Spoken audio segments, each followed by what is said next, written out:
Vamos a conversar con Raúl Sor en su análisis internacional de un fenómeno que se materializó y se vio, y todo el mundo lo vio en términos muy gráficos, cuando se asalta el Capitolio, el Parlamento de Estados Unidos, y cómo participaron ahí una serie de grupos muy organizados y que en Estados Unidos tienen mucha fuerza. Uno de ellos, probablemente una de las facciones de ultraderecha más importantes que hay en Estados Unidos, son los denominados Proud Boys, niños orgullosos, que generaron una serie de movimientos en ese sentido para afectar lo que entonces era el resultado de una elección, y hoy día se conocieron algunas de las consecuencias judiciales al respecto. Con eso partimos conversando con Raúl Sor. ¿Cómo estás, Raúl? Sí, bueno, Fernando, esto en Estados Unidos ha causado una conmoción tremenda y el tribunal encargado de juzgar a Henry Tarrio, que es uno de los líderes de este movimiento que tú señalaste, los Proud Boys, le dieron 22 años de cárcel, lo cual en términos de las condenas en Estados Unidos, en una situación en que este personaje no estaba presente, el FBI le había advertido que no se acercara a la manifestación. Bueno, es una pena extraordinariamente alta, mirada desde una perspectiva comparativa con otras condenas. Sin embargo, ella revela el profundo susto que existe en el establishment, en la élite gobernante estadounidense, republicanos y demócratas, ante esta situación de insurgencia, como la han denominado en Estados Unidos, que se vivió el 6 de enero, justo cuando en el Parlamento se discutía la victoria del presidente Biden, y Trump tenía que reconocer que había sido definitivamente derrotado, que no podía dar vuelta el resultado de las elecciones presionando a algunos estados, presionando a funcionarios. Y en esas condiciones, este grupo, y una serie de grupos, no es uno solo, son una diversidad muy amplia de organizaciones, asaltan el Parlamento, se lo toman a la fuerza sin tener un plan muy claro qué es lo que pretendían lograr con eso, más que interrumpir la sesión en la cual se iba a determinar quién era el presidente. El Congreso iba a terminar de señalar que Biden era el presidente y que Trump había perdido las elecciones. Bueno, naturalmente, ya lo sabemos, esto no dio ningún fruto desde el punto de vista de los organizadores de esta toma, y por supuesto el presidente Biden se convirtió en presidente y Trump todavía está enfrentando las consecuencias. A él le tocará ir a tribunales, pero la primera conclusión que uno puede sacar, Fernando, es que si le han dado a este tipo de condenas digamos, a los soldados de a pie, por así decirlo, bueno, ¿qué queda para el general, para el hombre que incitó el asalto al Parlamento? Y él estaba, digamos, me refiero a Trump, estaba, como se mostró en la imagen, estaba allí, fue especialmente, y dijo, hay que luchar, y hay que luchar hasta las últimas consecuencias para que no nos derroten. Y eso fue prácticamente la consigna que precipitó a los asaltantes del Congreso. Y estas penas tan altas que han recibido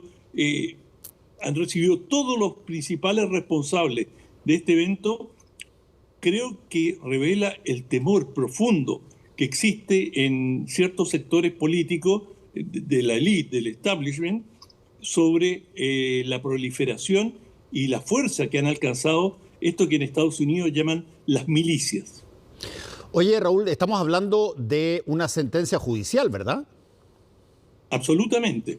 Claro, porque de pronto uno podría pensar, aquí eventualmente se puede dar una sentencia que proviene, una crítica, una sentencia que proviene del Parlamento estadounidense. No, estamos hablando del sistema judicial que tiene un equilibrio bastante fuerte en materia de los distintos jueces que son nombrados como parte de justamente todo el sistema judicial. No es una cosa que eventualmente sea dominio absoluto de, por ejemplo, el Partido Demócrata, para nada. Más bien al contrario. Más bien al contrario. En este sí. momento, da Sí. la correlación de fuerza en la Corte Suprema, ¿verdad? Sí. Ahora, dime una cosa. Ahora, Torrio dice que va a apelar a esta condena, pero por lo que uno ha leído, lo que uno ha visto, hay mucha preocupación con en Estados Unidos. El 50% de las personas encuestadas veían a estos grupos paramilitares, a estas milicias, como una amenaza para la democracia del país. Por lo tanto, este es un tema muy profundo en Estados Unidos. Sí, es muy profundo y es bastante visto.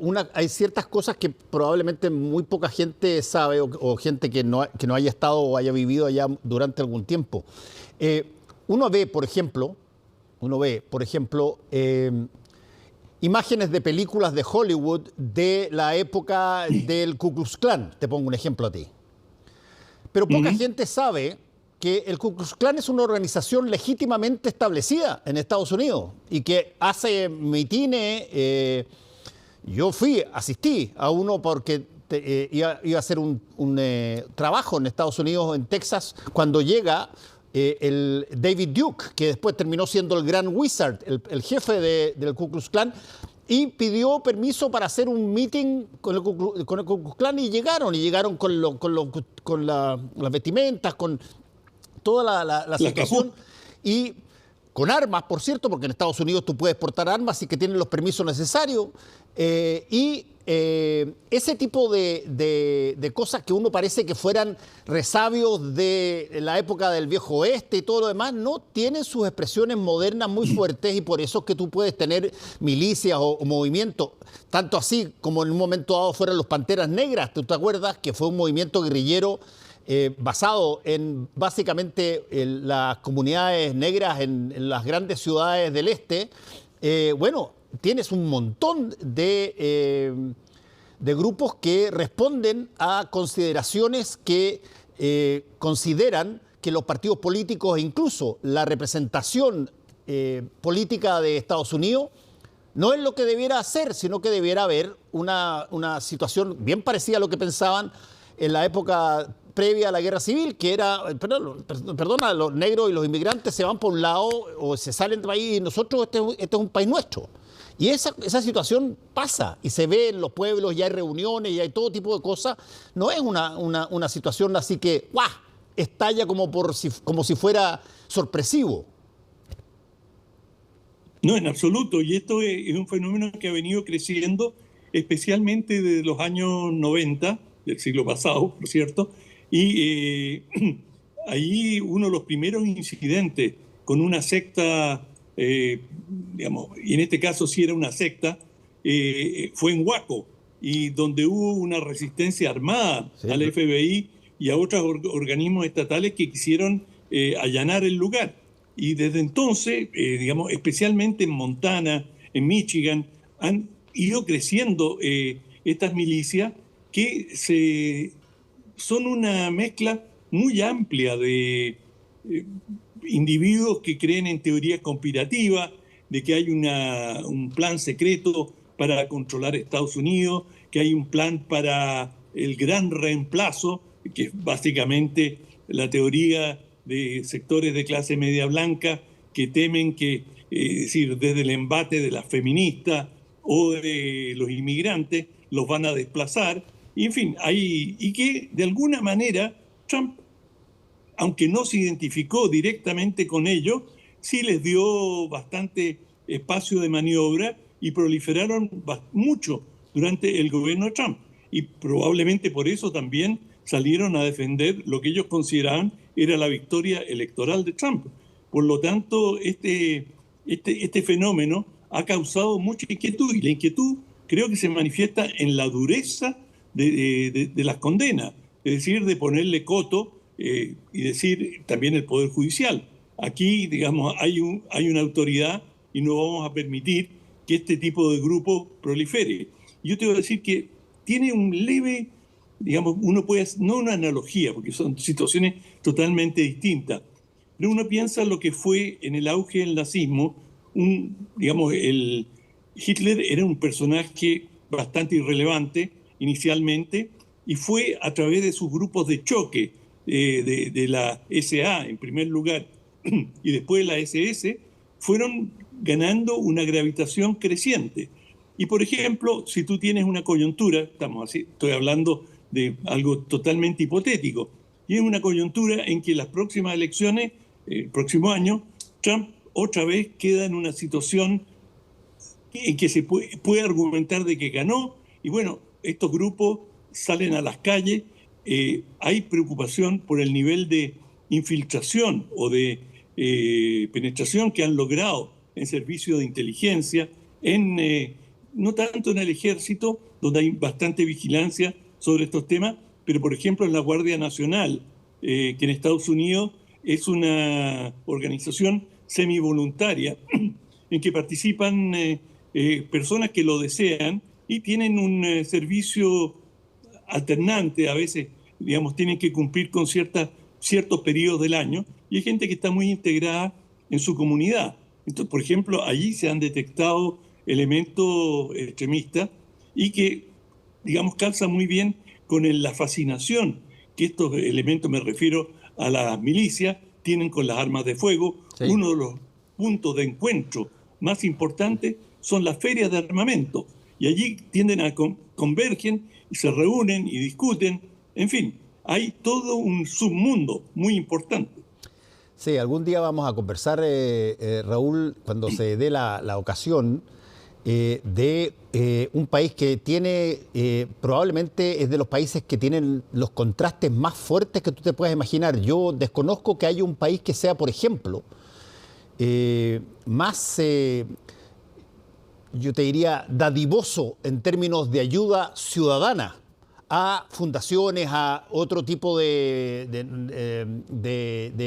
bienes, cosas en el extranjero, ayudas a gobiernos, ayudas en África. Son tremendamente potentes. Tú tienes los deportistas que te arman muy rápidamente una fundación y que empiezan a repartir recursos para poder entrar a los colegios públicos, a las universidades, y tienen una base de generosidad enorme, y al mismo tiempo el contraste son, qué sé yo, países que tienen la tasa más alta de homicidio del mundo por 100.000 habitantes, tienen una cantidad de sectas que generan desde el terraplanismo hasta que todo lo que ocurrió con el alunizaje en la Luna fue falso y fue mentiroso.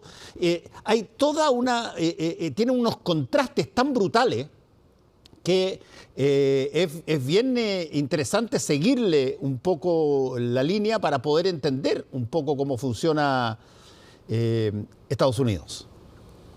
Sí, tú pusiste el dedo en la llaga. El país que llega a la Luna y que, digamos, el más avanzado en la carrera espacial, hay gente que sigue insistiendo que la Tierra es plana. Es decir, tú no podrías encontrar un contraste mayor. La fuerza del movimiento antivacuna en Estados Unidos, que es un país avanzadísimo en términos científicos y de medicina.